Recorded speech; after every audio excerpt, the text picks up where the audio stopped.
This is Science Friday. I'm Sophie Bushwick. It's the most wonderful time of the year. Forget the holidays, it's Cephalopod Week. It's the time where we celebrate our favorite invertebrate sea dwellers like squid, octopuses, and cuttlefish, to name a few. It's hard to find a group of people who care more for a wide range of cephalopods than the folks at the Monterey Bay Aquarium in California. So, we're going to go behind the scenes of one of the world's most beloved aquariums to learn more about these wonderful creatures. Joining me today is my guest, Christina Biggs, Senior Aquarist at the Monterey Bay Aquarium in Monterey, California. Welcome to Science Friday. Hi, Sophie. Thanks so much for having us during Cephalopod Week. We love to be there. It's Cephalopod Week for us every week here at the Monterey Bay Aquarium, but As it should be. We're really glad to join you. Awesome. And just a note that this segment was recorded in front of a live Zoom audience. To learn more about attending a future live recording, visit sciencefriday.com/events. Christina, let's start with the basics. How many cephalopods do you have at the aquarium? Currently, we have 10 species of cephalopods. We have anywhere usually from 8 to up to 20, depending on how many exhibits we have open, the time of year, and those types of things. But right now we have 10 and about 7 to 8 that we're actually culturing here behind the scenes. And who do you have on display for the visitors to see? Sure. We're here with our big fin reef squid. This is one of our standing exhibits. We almost always have these here. We do culture them. These animals came in as eggs. They hatched here. We've raised them up, and now we are raising the next generation of these particular squid. They've laid eggs over here. So these are one of our main cultures. They're found in tropical waters around the world. And yeah, they're putting on a little show here. They're using their arms here to indicate that there's probably a human presence. They'll do it in the wild, and they'll indicate that there are other either dangers or mates or things like that. But right now they're talking to each other and telling them, hey, Christina's standing at the tank with Megan and a camera. And are all the cephalopods on display, or are there some that are behind the scenes? We have a lot. I would say only about 10% of the cephalopods that we have here in the building are on display at any given time. We do a lot of culturing here, so we're raising up babies continually.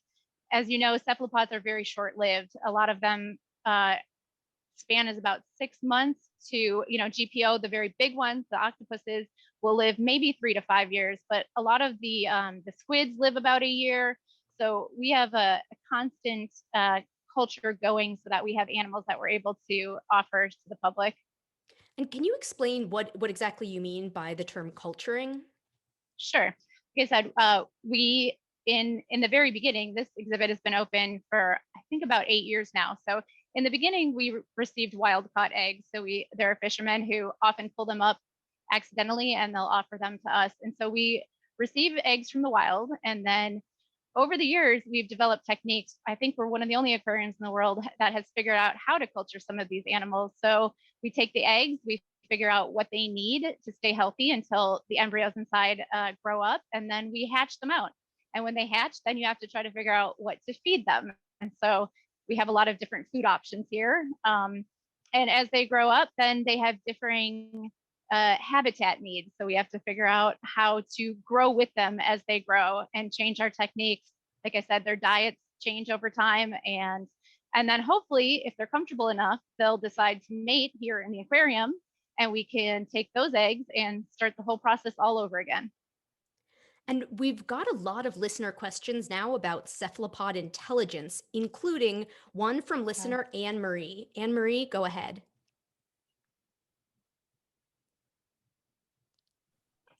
Hi, I'm really uncomfortable. Well, I actually have a couple questions, but is there any new research on testing the intelligence of cephalopods, specifically octopus, excuse me. Right now they say it's about a 3-ish-year-old human child, but and suspect as much as 8 to 10. Are there any new research developments there? And I've heard that statistic also, that it's about a 3-year-old child.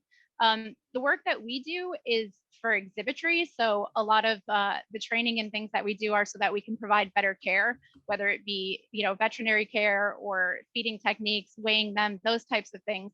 So we don't do research studies per se, but we are also always keeping up on the literature to make sure that our care is in line with what we find out from, the greater academic world.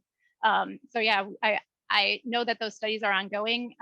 Cephalopods have such an amazing neural network that they're a constant source of inquiry for scientists around the world. And we have another question about intelligence. Listener Abril has a question about human versus cephalopod brains. Go ahead. Hi, I'm Abril. Hi. I was wondering, compared to humans, what makes an octopus brain different from a human brain? Yeah, octopus brains are very different. I've heard some people describe them as alien brains. So you know how humans have one big giant brain that's kind of connected to their spinal cord that goes out to all their nerves? Well, octopuses actually have, their network goes all the way throughout their body. So they have, basically, they say they have 8 brains. They have one brain for each one of their arms, and those brains connect independently of the other ones. So each arm can be doing something different. And actually, all of those suckers, you know how their arms are lined with suckers, all of those suckers can also be acting independently. So everything can move differently from the other part of the body, which is why they're able to do such amazing, you've seen all these amazing things where they can squeeze through things, and the texture changes and the color changes. All of those things are done with this sort of diffused neural net that they have. That's incredible. I'm imagining if all of my fingers had a different brain controlling them. But to move from brains to stomachs really quickly, what do you feed all of these cephalopods, and do they all eat the same things? That's a really good question. So Megan, if you want to turn the camera over here, we have a whole host of both live foods and frozen foods. If you look right here, these are some of our grass shrimp. When our hatchlings hatch, we have to start out with live foods. Cephalopods don't recognize things that aren't alive, like the salmon we eat on our plates. That wouldn't look like food to them. So we train them over time because they're so intelligent. We can get them to work with us on the diet, because maintaining these live foods are also very difficult. It's like keeping a whole nother set of animals in the aquarium. So we feed them everything from mysid shrimp to grass shrimp to live fish, and then we transition them to frozen things, almost the same things, frozen mysids, frozen shrimp, and then we'll move on to various fishes. A lot of the octopus will eat clams. They eat clams in the wild. You'll see that they have those really tough beaks that drill into things.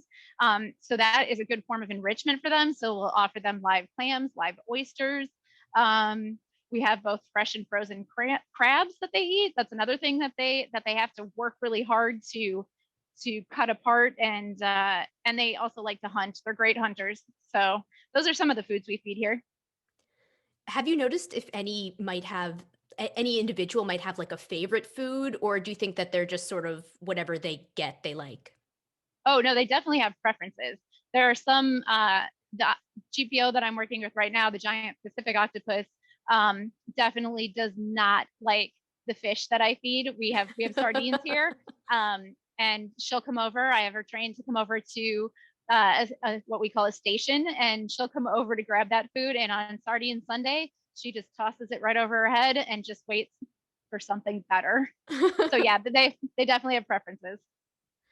And listener Robin has a question about finding cephalopods for the aquarium. Go ahead, Robin.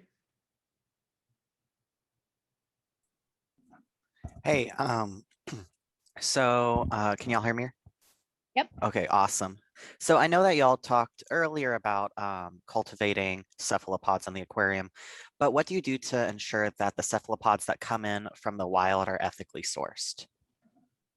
That's a really good question. So we have vendors that have been vetted by our veterinary staff here and ethics committee, and relationships that we've developed. We often travel to meet these people and to see what their setups look like. And definitely it's one of our top priorities. We certainly follow all of the AZA recommendations on ethical animal treatment. So we definitely, they're long-term relationships. But like I said, right now, our cultures here have been established for about 8 years. And so we just do this groundbreaking work where we raise them from egg here and don't have to take from the wild. And we also have a couple questions about the cool abilities that cephalopods have. So let's start with listener Kimberly, who has a question about camouflage. Go ahead, Kimberly.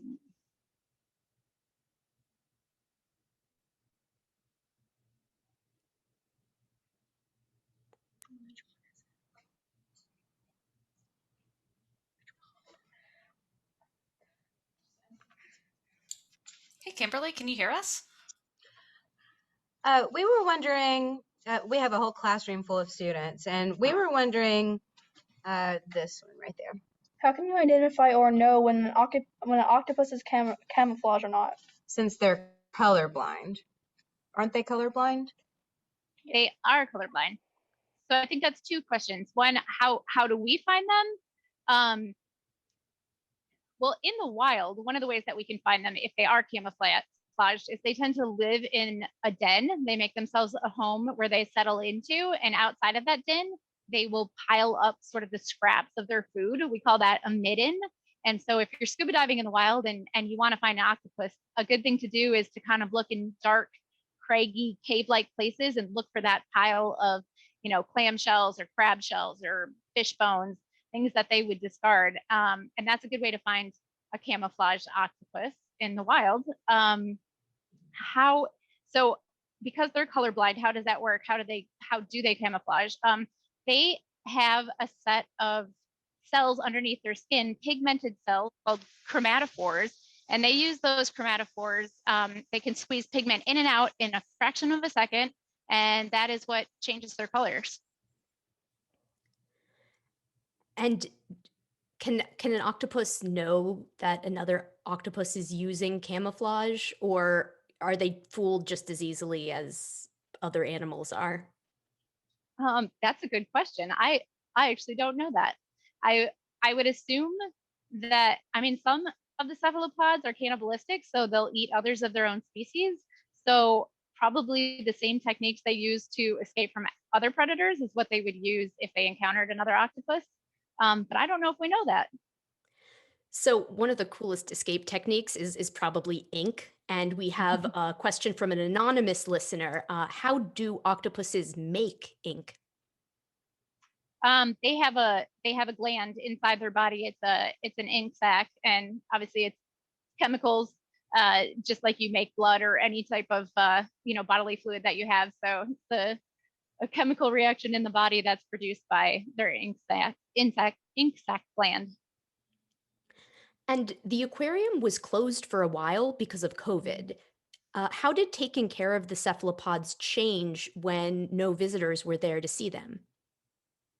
You know, it really didn't change. We were essential workers. We came in 365 days, as we do every year, to provide just the best possible care we can for these animals. I would say, just anecdotally, the octopuses definitely missed having the public to entertain them during the day. So we spent a lot more time offering them enrichment and giving them interesting things to look at and do, since they didn't have that public interaction that they usually get. Speaking of entertainment, listener Clara has a question about keeping cephalopods entertained. Go ahead, Clara. Yep. Hello. What sort of enrichment do you do for your cephalopods at Monterey Bay Aquarium?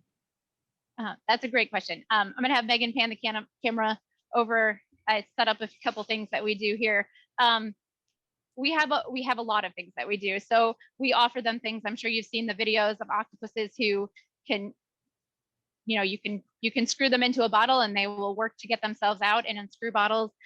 We make puzzle toys out of things like acrylic and plumbing hardware.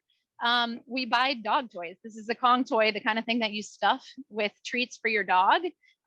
We'll put food and enrichment items in here for them. We use everything, common things like plastic Easter eggs. We'll put food in here. oftentimes they'll climb in here and shut themselves back in, and then it's hard to find them. But we use these things, puzzle balls.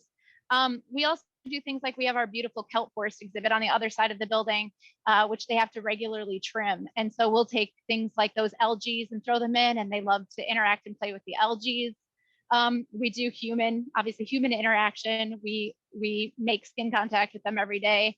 They have those amazing chemical receptors in their suckers, and so they can differentiate between the humans that come to their exhibits. We offer them, like I said, we offer them some live food, so they have hunting opportunities. There's just a lot of different things we do. We do a training session every day with our octopuses. It helps us do things like weigh them or take them for veterinary care or make sure that we're getting them their proper diet. So it's a constant sources of enrichment here.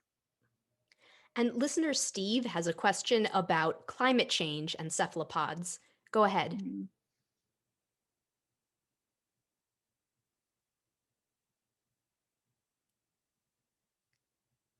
Steve, you can ask your question now.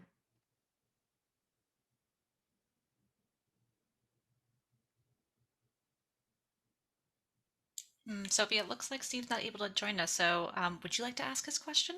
Sure. Steve wanted to ask, are cephalopods endangered due to climate change or other environmental crises? And if so, which ones and how? Yeah. There are currently no cephalopods listed on the endangered list. There are some CITES endangered or CITES listed animals. That would be our chambered nautilus. That's mostly from human overfishing and trafficking for their beautiful shells. So those animals are protected under international animal part trafficking laws. As far as climate change, I mean, we know that the ocean is becoming more acidic, and that affects all of the animals in one way or another. We know that populations of animals are moving and shifting around based on water temperatures. So it's affecting the animals, whether it's affecting their population density, which is how we determine whether something is endangered or not. That's a different question. And we have a couple questions about eggs. First up is Carrie. Go ahead, Carrie.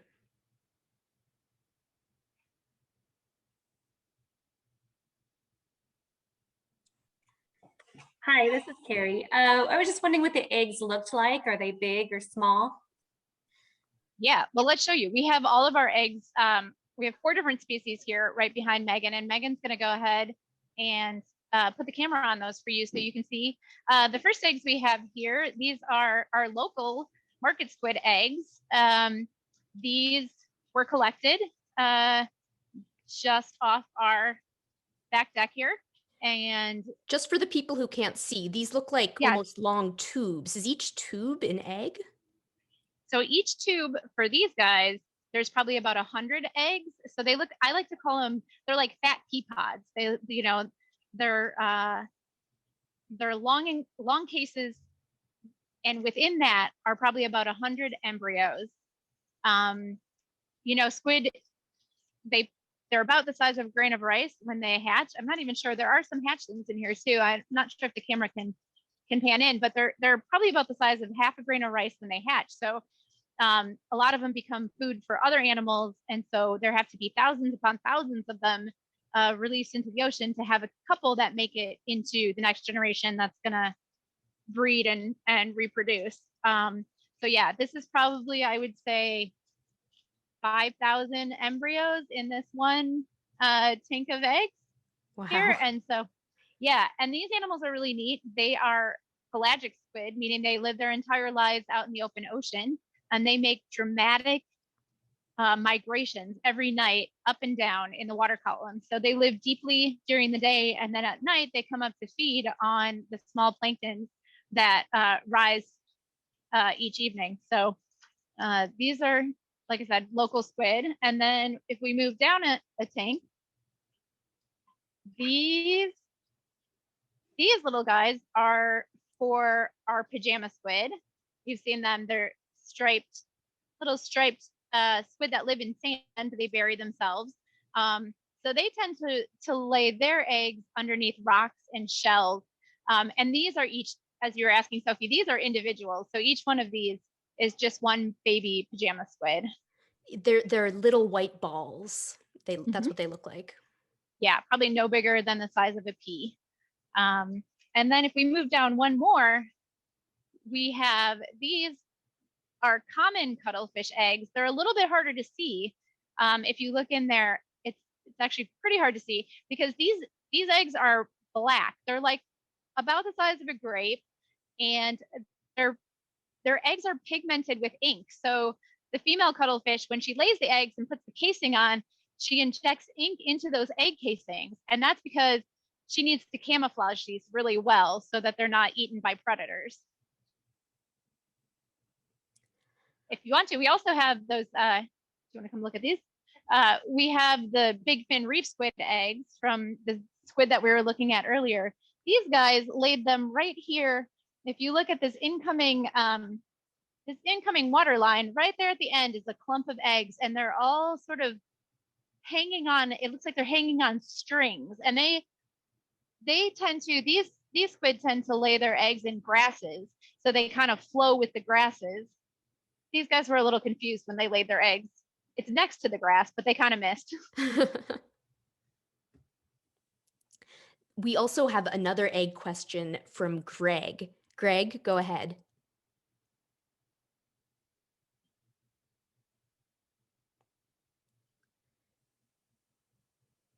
Greg, can you unmute?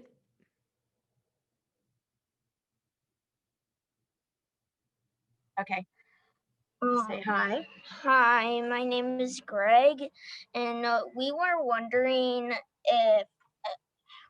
how do you know what type of cephalopod you get if they're just eggs when you receive them? Oh, that's a really good question, Greg. So if it's an egg that we've seen before, because we've worked with so very many of these cephalopods, if it's an egg that we've seen before, we can compare it to pictures we have of other eggs. That's one way to do it. Sometimes you just have to wait until they hatch and just see what it is. If they come in, like I said, fishermen sometimes pull things up, and you're right, you may not know what they are.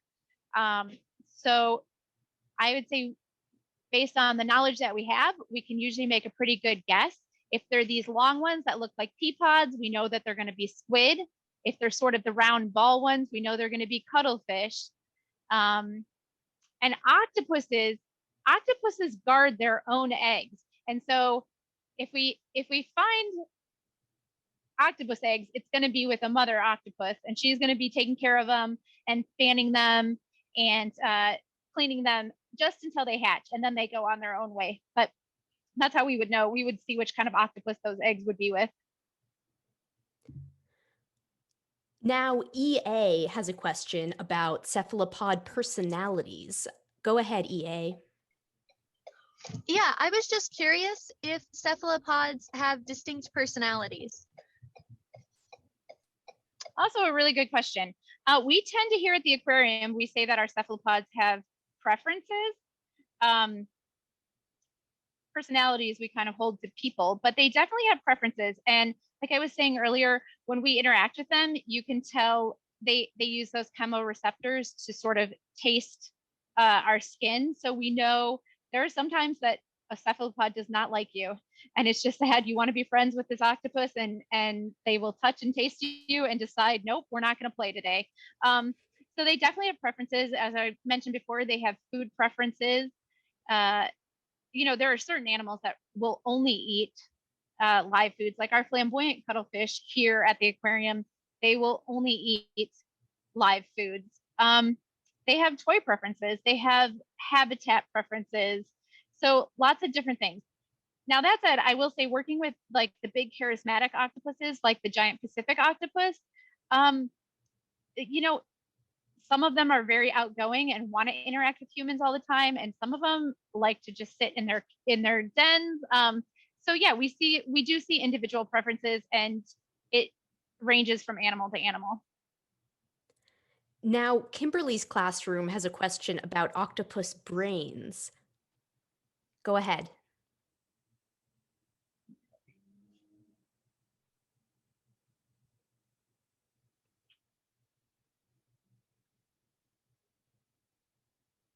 can you unmute?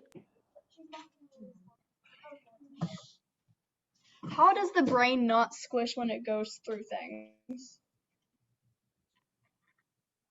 So all of the organs and skin and parts of the octopus can be flattened into almost no space. The only thing that stops them from moving is they have this hard beak. It's made out of the same thing that like fingernails are made out of. So it's rigid, and whatever size that is, that will dictate the space that they can move through.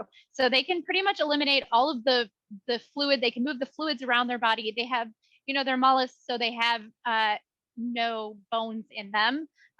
So this actually is octopuses. Squid and cuttlefish. Squid have what's known as a pen. It's a modified, what used to be millions of years ago, their external shell. They have a pen, so they don't slip through things the way octopuses do. Same thing with cuttlefish. They have a cuttle bone, which is a calcium, a sort of internal calcium shell that helps them regulate their buoyancy. So they also don't tend to squish through things. But the octopuses, yeah, they're amazing escape artists. That's how, we can give them these toys that they can put their entire bodies into a tiny Easter egg. Again, as long as they can get that beak, that hard beak through the hole, as long as that fits, everything else follows.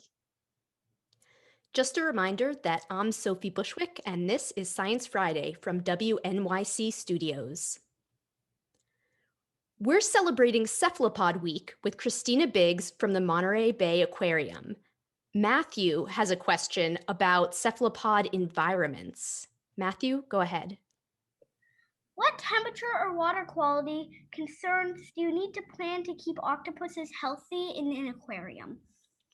Oh, that's a great question. That's a big part of our job here, is to make sure that we keep their water healthy. So we're very lucky. We live here on the Monterey Bay, and we are able to use fresh seawater in our exhibits. That's one way that we're able to keep them very healthy. But we still test the water every day. We make sure that animals produce waste, and that comes out as ammonia. So we have to make sure that the ammonia stays very, very low in their environment. As far as temperature, that varies. Here in our cephalopod exhibit and our tentacles exhibit, we have everything from really warm water animals like these big fin reef squid. Oop, I just made them ink.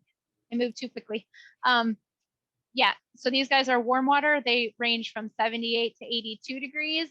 And then we have the market squid that I just showed you. Those eggs, those are local to whatever the bay temperature is. So it usually ranges probably like 54 to 56. And then our GPO, we have to have a big machine that chills the water. So we have a chiller unit on that, and that brings that water down to 48 degrees. We got a question from an anonymous listener who wants to know, what's your daily schedule as an aquarist? Our daily schedule. So we usually come in at about 7 a.m. and start to get the exhibits ready. We do a lot of cleaning. We siphon out any of the debris that's in there. We wipe down the windows.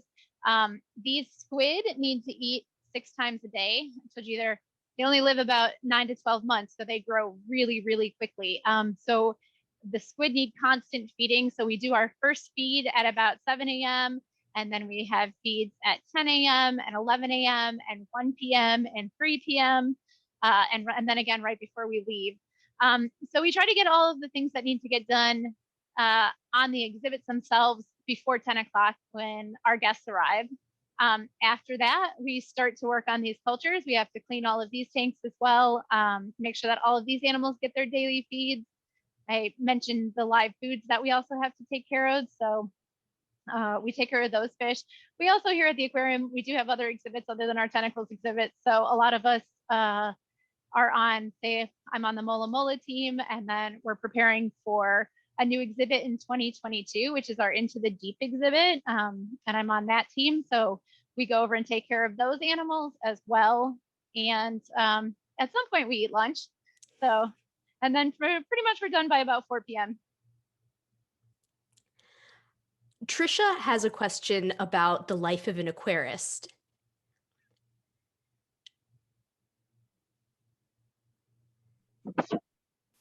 Hi, this is Trisha. My question was that since you work so closely with them from birth and your role is their care and enrichment, is it hard not to get attached to them? That's a good question. Definitely, you know, the giant Pacific octopus is the one that stays with us the longest. They're here usually 3 to 5 years. Those definitely, I would say, we do become attached to. We don't tend to. Some people jokingly ask us, "Do we name these animals?" And I'm like, well, you know, we have probably 400 plus squid on site at any one time, so it'd be impossible to name them. But you know, some of the bigger octopuses, we definitely have house names for. And yeah, you do. It's, you know, the intelligence of a 3-year-old, it's kind of like my dog is probably the intelligence of a 3-year-old. So I compare them. It's like, it is like having, you know, an animal in your life that you take care of. So yeah, obviously we care about all the animals. Yeah, definitely. We talked a little bit about camouflage earlier, but Vanessa has a more specific question about how cephalopods camouflage. Vanessa, go ahead. Hi, thank you. If octopi are colorblind and can't see the colors in their environment, I still don't understand how they change their chromatophores to match their environment. So it is about light wavelengths, and they have, in addition to those chromatophores, they have iridophores and leucophores. So they have a whole range of cells that control specific color patterns. It is usually about light refraction in how they figure out what they're on. Again, they have those chemical receptors. So it's, as I also mentioned, they have that neural net that runs throughout their entire body. So they have all of these systems that come together at play, and it happens instantaneously. You know, it's basically it's our involuntary responses to, say, breathing or things like that. It works involuntarily. And Kelly has a question about a specific cephalopod, the blue ring octopus. Go ahead, Kelly. Mm-hmm.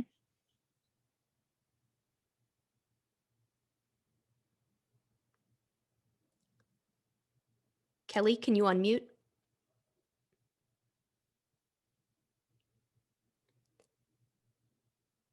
It looks like Kelly can't connect, so I'll read the question. Does the blue ring octopus have poisonous skin, and how many octopuses are poisonous? So they're not poisonous. Only things that you eat are poisonous. They have venom, and it is actually injected through that beak, that hard beak that I talked about. So it's not actually in their skin. It's through a bite. You would get it through a bite. And they are the deadliest octopuses in the world, one of the deadliest creatures in the world. Those blue rings are a warning sign. Anything you see that's brightly lit like that in the wild is generally a danger sign. So if you see them, definitely do not touch them. They will, under high duress, they will definitely bite you. Just to clarify, if I eat an animal and die, it's poisonous. If it bites me and I die, it's venomous. Is that right? That's correct. Yep. Great. Olivia has a question about finding cephalopods in the wild. Go ahead, Olivia. Hi, I'm not exactly sure what question that was, but I think I was asking, what are you doing this Cephalopod Awareness Week conservation-wise and in the wild-wise? Thank you so much. Well, our biggest role here at the aquarium is to inspire our guests to care about our ocean and take care of our ocean and take the steps necessary to protect our oceans. So I feel like Cephalopod Week is important. It raises awareness of these specific animals, but I think every day here at the aquarium, it's our job to encourage people to care about conservation and care about climate change and care about this planet in general. We just have time for one last question.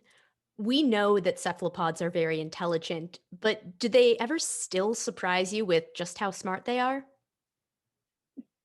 Yes, absolutely. Every day. Working with a living collection is certainly a job that keeps you on your toes. It is different every single day. one example, during the shutdown, we took the time to sort of spruce up some of the exhibits. So we had some crews on site to buff out our windows, our acrylic windows. And we had marked that off. We had marked those scratches off with tape, and they brought their lights in and their crew in and started to set up to like I said, use the equipment to buff out those windows. And the octopuses were so excited to see people. They kept jumping from spot to spot, and they were covering up the scratches so that the guys couldn't see what they were doing. And so we had to come up with a way to keep them engaged with us so that they could quickly go from spot to spot. And it was a circular tank, so we all kind of were running around the outside of the tank, chasing each other and keeping the octopus over here. And they were shooting water at us, siphoning water through their siphons into our faces, and it was like complete pandemonium. But it's the moments you do this job for, so it was very cool. That's all the time we have for now. I'd like to thank my guest, Christina Biggs, Senior Aquarist at the Monterey Bay Aquarium in Monterey, California. Thank you so much for joining us.